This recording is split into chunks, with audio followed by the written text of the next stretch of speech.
नमस्कार, Krrish Singh art channel में आपका स्वागत है।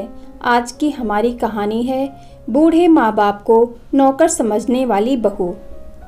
माँ, आप तो जानती ही हैं, कुछ दिनों में हमारा बच्चा इस दुनिया में आने वाला है और इसी समय हमारी फुल टाइम मेड भी अपने गांव चली गई है।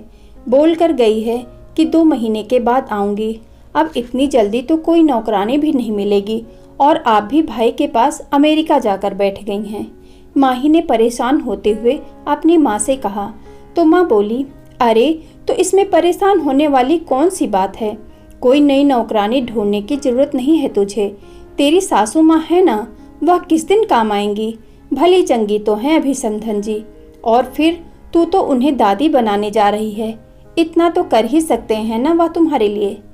जब तक जरूरत हो तब तक काम करवाना, फिर उन्हें चलता कर देना अपने घर। अपनी माँ की इन बातों को सुनकर माही की आंखों में चमक आ गई। माँ, यह तो बहुत अच्छा आइडिया दिया तुमने। शाम को जब उसका पति घर आया तो माही मासूम सा चेहरा बनाए उसे चाय देने लगी। अरे माही, क्या हुआ, उदास क्यों हो? मैं सोच रही थी कि आपकी माँ बाबूजी को कुछ समय के लिए यहाँ बुला लेते हैं, लेकिन क्या? लेकिन पिछली बार जो हुआ था उसकी वजह से कहीं सासू माँ नाराज तो नहीं? अरे नहीं, मैं अपने माँ बाबूजी को अच्छे से जानता हूँ। हमारे बुलाते ही दौड़े चले आएंगे दोनों। अजी सुनते हैं, राज का फोन आया था, कांता जी ने चहकते हुए कहा। तो नरेंद्र जी की तो जैसे खुशी का ठिकाना ही नहीं रहा। अच्छा, इतने दिनों बाद, चलो याद तो किया उसने। क्या कह रहा था? ठीक तो है वहाँ सब? दरअसल बहू की डिलीवरी का समय नज़दीक आ रहा है ना, तो अपने घर बुला रहा था हम दोनों को। बेटे से बात करके तो कांता जी की खुशियाँ तो 7वें आसमान पर थीं, लेकिन अचानक ही कांता जी पिछली बातों को याद करके उदास हो गईं। दरअसल 2 वर्ष पहले कांता जी और नरेंद्र जी अपने बहू बेटे के घर कुछ दिन बिताने के लिए गए थे। उनकी बहू माही जान चुकी थी कि उसकी सास बिल्कुल सीधी सादी है, तो उसने इस बात का फ़ायदा उठाना शुरू कर दिया। सारा दिन बिजी रहने का बहाना करती और सारा काम अपनी सासू माँ पर ही डाल देती। यह देखकर नरेंद्र जी को अच्छा नहीं लगा, तो बहू से बोले, बहू तुम्हारी सासू माँ की उम्र हो गई है, अब वह थक जाती है, तो थोड़ा सा काम तुम भी करवा दिया करो। इतना कहने की देर थी कि बहू ने तो हंगामा खड़ा कर दिया और खूब खरी खोटी सुनानी शुरू कर दी। कांता जी और नरेंद्र जी चुपचाप खड़े अपमान सहन करते रहे और राज अपनी पत्नी के सामने कुछ बोल ही न सका। कांता जी और नरेंद्र जी अपने सम्मान की रक्षा करते हुए अपने घर वापस आ गए थे। कांता जी पिछली यादों में गुम थी कि इतने में नरेंद्र जी बोले, अरे कांता, किन ख्यालों में खो गई तुम? अभी तक सोच ही रही हो? जल्दी से सामान पैक करो। नरेंद्र जी ने अपनी पत्नी कांता से कहा। तुम तो जानती हो, राज की शादी के 6 साल हो गए हैं और कितने सालों बाद अब जाकर हमारे बेटे के घर खुशियाँ आई हैं। हाँ ठीक है, मैं जरा नीतू को बोलकर आती हूँ कि हम कुछ समय के लिए अपने बेटे के घर जा रहे हैं। असल में नरेंद्र जी और कांता जी ने अपने घर का एक हिस्सा किराए पर दिया हुआ था, जहाँ नीतू और शिखर अपने प्यारे से बेटे कान्हा के साथ रहते थे। वे दोनों घर पर ही टिफिन सर्विस का काम करते थे। पास में ही गर्ल्स हॉस्टल था, तो उनका काम भी अच्छा चल रहा था। कुछ ही वर्षों में कांता जी और नीतू का एक दूसरे के साथ खास लगाव हो गया था। नीतू के बेटे कान्हा को तो उसकी सगी दादी से भी ज़्यादा प्यार करती थी कांता जी। अरे नीतू, ओ नीतू, कांता जी ने आवाज़ लगाई। जी आंटी जी। नीतू रसोई घर से बाहर आई। अरे नीतू, एक खुशखबरी है, मैं जल्दी ही दादी बनने वाली हूँ। अरे वाह आंटी जी, यह तो बड़ी खुशी की बात है। कांता जी की खुशी में शामिल होते हुए नीतू बोली। नीतू, हमारे बेटे ने पूरे 6 महीने की तैयारी करके आने को बोला है। अभी तो सारी पैकिंग पड़ी है। तुम अपने टिफिन का काम निपटाकर मेरी मदद करने आ जाना। कांता जी बोली। तो इतने में शिखर की आवाज़ आई। नीतू, टिफिन का काम मैं संभाल लूँगा, तुम जाओ आंटी की मदद कर दो। नीतू ने कांता जी की पैकिंग करने में मदद की और कांता जी के साथ मिलकर उनकी बहू के लिए गोंद के लड्डू भी बनवा दिए। जाने से पहले रास्ते के लिए एक टिफ़िन भी पैक करके दे दिया। दोपहर की ट्रेन से दोनों अपने बेटे के घर जाने के लिए रवाना हो गए। उधर राज उन्हें स्टेशन से कार में घर ले गया। जैसे ही घर पहुंचे तो कांता और नरेंद्र जी ने सारे मनमुटाव भूलकर बहू को खूब आशीर्वाद दिए। कांता जी ने घर पहुंचते ही घर के सारे कामों की जिम्मेदारी ले ली। घर जो काम वाली बाई की अनुपस्थिति में बिखरा हुआ था, कांता जी ने आते ही बड़ी कुशलता के साथ व्यवस्थित कर दिया। कांता जी रोजाना अपनी बहू को पौष्टिक खाना बनाकर खिलाती। बहू की बातों में तो जैसे मिश्री घुल गई थी। सारा दिन माजी माजी करके उनसे अपने सारे काम करवा लेती थी। डॉक्टर की दी हुई डेट पर माही ने एक प्यारी सी बच्ची को जन्म दिया। दादा दादी के तो जैसे पाँव ही जमीन पर नहीं पड़ रहे थे। अरे बच्ची तो बिल्कुल मुझ पर गई है। कांता जी पोती को देखते ही बोली, जी नहीं, मेरी पोती के नए नक्श तो बिल्कुल मेरे जैसे हैं। अरे इसने तो मुझे गीला कर दिया। नरेंद्र जी ने बच्ची को कांता जी को देते हुए बोले। सभी लोग ठहाके लगाकर हंस पड़े। बच्ची होने के बाद कांता जी ने बहू की खूब सेवा की। बच्ची का ख्याल रखना, रसोई घर का काम और बहू के लिए अलग से खाना पकाना। कांता जी की उम्र हो चुकी थी, लेकिन फिर भी बहू को कोई तकलीफ ना हो यह सोचकर सारा दिन अपनी बहू और बच्ची की सेवा में हाजिर रहती। उनके घुटनों में भी दर्द रहता था। इसके बावजूद कांता जी सारा काम बड़ी कुशलता के साथ कर रही थीं। नरेंद्र जी घर के कामों में उनका हाथ बटा देते। देखते ही देखते 2 महीने बीत गए। बच्चों के लाड दुलार में कांता जी और नरेंद्र जी का समय कैसे बीता पता ही नहीं चला। धीरे धीरे बच्ची को भी अपने दादा दादी के हाथों की पहचान हो गई। यह बात बहू माही को खटकने लगी। कुछ दिनों के बाद माही की काम वाली बाई भी अपने गांव से वापस लौट आई।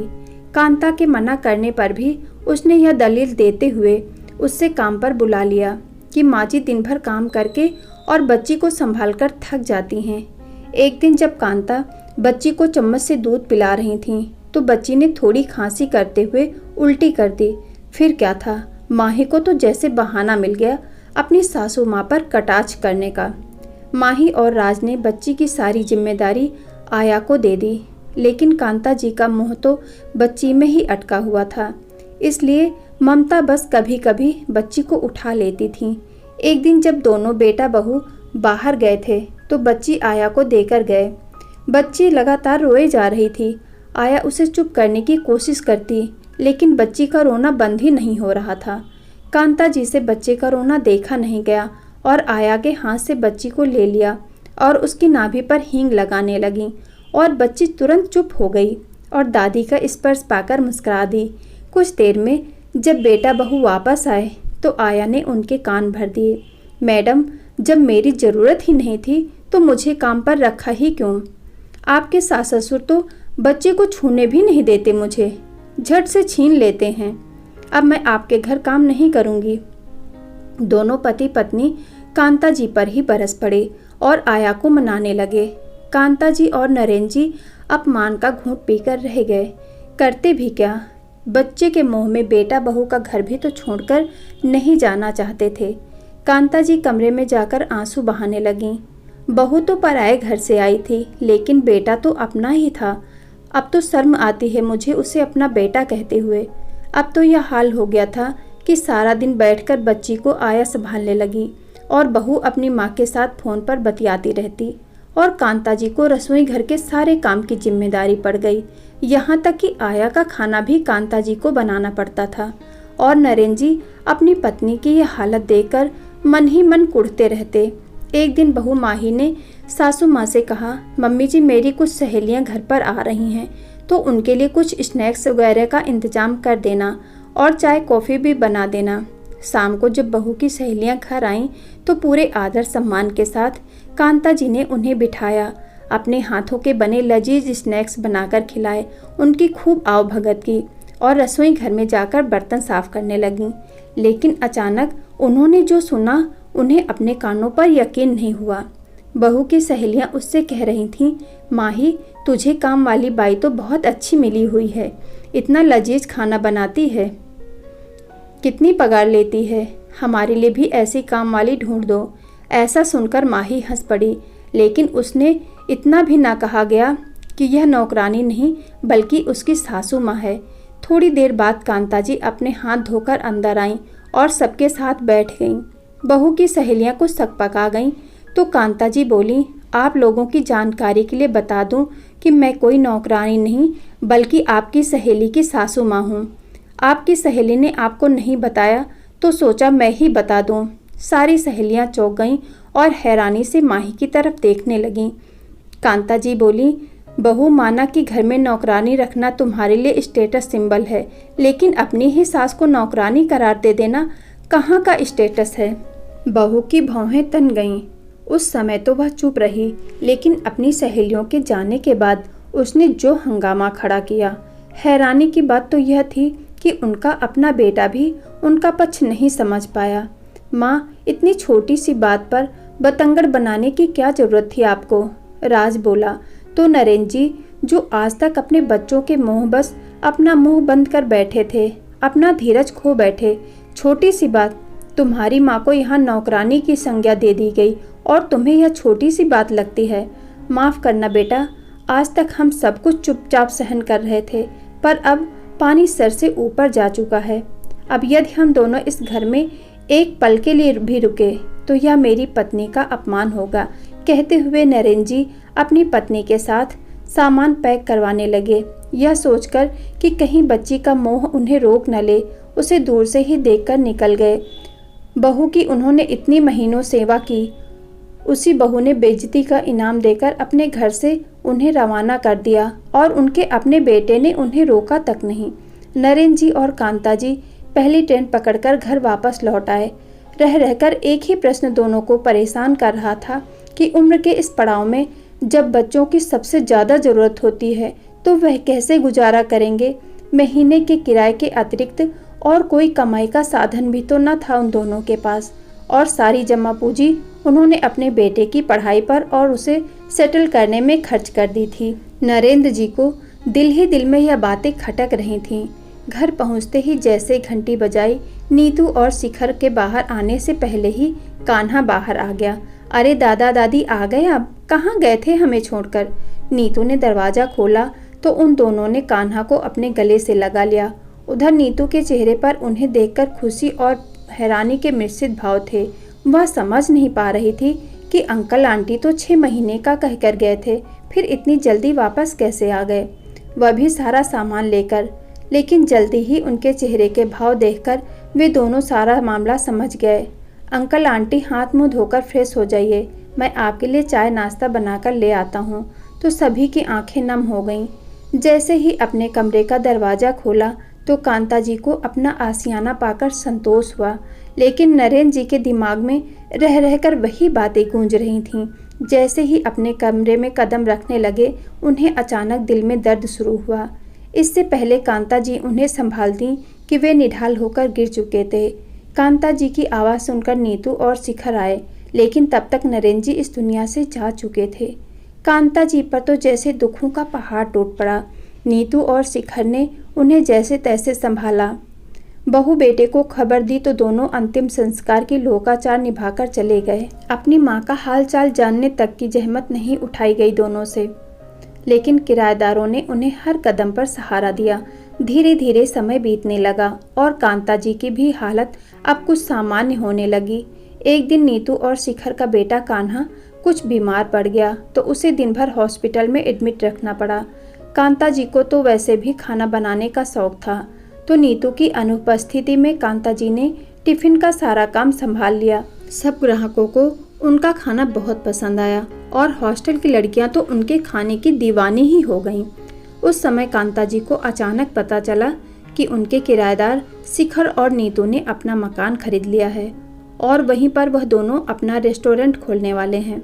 दरअसल उन्होंने यह मकान 2 महीने पहले ही खरीदा था, लेकिन अंकल के जाने के बाद वह आंटी को अकेला नहीं छोड़ना चाहते थे, इसलिए आंटी को संभालने के लिए उन्होंने अपना गृह प्रवेश कुछ समय के लिए टाल दिया। यह बात जानकर कांता जी भाव विभोर हो गईं। फिर अपने आप को संभालते हुए नीतू के पास गईं और उसे बधाई देते हुए गले से लगा लिया। बेटा, मेरा इतना भी ख्याल मत रखो कि मैं तुम लोगों को जाने ही न दूं। कांता जी ने नीतू को आश्वासन दिया कि वह बिल्कुल ठीक है और सारी तैयारी करवाकर उन्हें भारी मन से विदा कर दिया। लेकिन अब कांता जी बिल्कुल अकेली हो गई थी और साथ ही किराए से होने वाली आय भी अब बंद हो गई। इस उम्र में अपना गुजारा कैसे करेंगी? जो बेटे पर सारी जमा पूंजी खर्च कर दी, उसी ने बुढ़ापे में, कहते हुए उनके गालों पर आंसू लुढ़क आए। आगे की जिंदगी कैसे कटेगी सोचकर उनका दिल बैठा जा रहा था। इतने में बेल बजी। देखा तो हॉस्टल की कुछ लड़कियां बाहर खड़ी थीं। कांता जी के पास आकर टिफ़िन सर्विस के लिए आग्रह करने लगीं। आंटी, आपके हाथ का खाना बहुत लाजवाब होता है, प्लीज़ आप टिफ़िन सर्विस कुछ शुरू कर दीजिए ना। यह सुनकर कांता कुछ सोच में पड़ गईं। अंदर जाकर अपने पति की तस्वीर के सामने खड़ी होकर बोली, जी कैसे संभव है? इस उम्र में नया काम कैसे शुरू करूं? लेकिन इसमें हर्ज ही क्या है? अचानक सोचते सोचते उनकी आंखों में चमक आ गई। मन ही मन उन्होंने अपने जीवन को नई दिशा देने का निर्णय ले लिया। नीतू और शिखर का घर कुछ ही दूरी पर था। नीतू को फ़ोन करके उन्होंने अपने घर मिलने के लिए बुलाया और टिफ़िन सर्विस शुरू करने की उनसे मदद मांगी। 2 ही दिनों में नीतू की मदद से कांता जी ने अपना काम शुरू कर लिया और अपनी मदद करने के लिए 2 लड़कियां भी रख ली, जो सारा दिन भाग दौड़ का काम संभालती थीं। कुछ ही दिनों में उन्हें अच्छी कमाई होने लगी। कुछ हॉस्टल की लड़कियों को कांता जी से इतना लगाव हो गया कि उनके घर किराए पर भी रहने लगीं। आज कांता जी का अकेलापन बिल्कुल दूर हो गया था। एक दिन कुछ लड़कियों ने कांता जी के खाने की तारीफ करते हुए उनका वीडियो बनाकर सोशल मीडिया पर डाल दिया। देखते ही देखते वीडियो तो जैसे आग की तरह फैल गया और कांता जी के बने खाने के चर्चे दूर दूर तक होने लगे। अब तो उनका काम और भी बढ़ गया। उधर उनकी बहू ने जब वीडियो देखा तो उसकी हालत ऐसी हो गई जैसे काटो तो खून नहीं। तुरंत राज को दिखाते हुए बोली, देखो तुम्हारी माँ के खाने की चर्चा पूरे देश में हो रही है, कितना कमाती होंगी। बाप रे बाप, तुम्हारी नौकरी से तो हमारे घर का गुजारा ही बड़ी मुश्किल से चलता है। अपनी माँ से ही कुछ मदद मांग लो। उनका काम इतना अच्छा चल रहा है तो क्यों ना हम उन्हीं के पास जाकर रहें। और वैसे भी तुम्हारे पिताजी अब नहीं रहे तो माँ को भी अकेलापन लगता होगा ना। यह सब देखकर राज की हैरानी का तो ठिकाना न रहा। पत्नी का कहना मानकर राज ने अपनी माँ के पास जाने की योजना बनाई। अगले ही दिन दोनों अपनी बेटी के साथ कांता जी के घर पहुँच गए। वहाँ का नज़ारा देखकर बहू की आंखें फटी की फटी रह गई। वहाँ तो जैसे मेला सा लगा हुआ था। चारों तरफ चहल पहल थी। मीडिया वाले माँ जी का इंटरव्यू ले रहे थे। यह देखकर दोनों पति पत्नी थोड़ी देर के लिए अलग खड़े हो गए। अपने आप को आज वह अपने ही घर में उपेक्षित सा महसूस कर रहे थे। कांता जी ने उन्हें बहुत पहले ही देख लिया था, लेकिन फिर भी उन्हें नज़रअंदाज करके अपने काम में लगे रहीं। भीड़ थोड़ी कम होने पर बहू बेटा दोनों कांता जी के पास जाकर उनके पैरों में गिर गए। कांता जी ने चेहरे पर कोई भाव न दिखाते हुए उन्हें आशीर्वाद दिया। अपनी पोती को इतने दिनों बाद देखकर प्यार दुलार किया और फिर से अपने काम में लग गईं। इतने में राज ने पीछे से आवाज़ लगाई, माँ हमें माफ़ कर दो, हमसे बहुत बड़ी भूल हो गई। आज से हम आपके पास ही रहना चाहते हैं। कांता जी ने उन्हें तिरछी निगाहों से देखते हुए कहा, अच्छा, लेकिन मैं तुम्हारे साथ नहीं रहना चाहती। इस बुढ़ापे में मैं इज्जत के साथ रहना चाहती हूँ, किसी के घर की काम वाली बाई बनकर नहीं। अब यह सब लोग ही मेरा परिवार हैं, लेकिन माँ इस घर पर हमारा भी कुछ हक है। बहू माही ने कहा, हक तो तुम लोगों का उसी दिन खत्म हो गया था जिस दिन मैं और तुम्हारे बाबूजी तुम्हारे घर से बेइज्जत होकर निकले थे। दूर से आए हो, भूख लगी होगी, कुछ खाकर जाना। रास्ते के लिए भी तुम्हारे लिए टिफ़िन पैक करवा देती हूँ। कहते हुए कांता जी अपने काम में व्यस्त हो गईं। आज उनके चेहरे पर संतुष्टि के भाव और गर्व भरी मुस्कान थी। प्लीज़ वीडियो को लाइक करें, शेयर करें और ऐसे ही शिक्षाप्रद कहानियों के लिए क्रिस सिंह आर्ट चैनल को सब्सक्राइब करें। बेल आइकन को ज़रूर दबाएं जिससे कि नया आने वाला वीडियो आप तक पहुंच सके। धन्यवाद।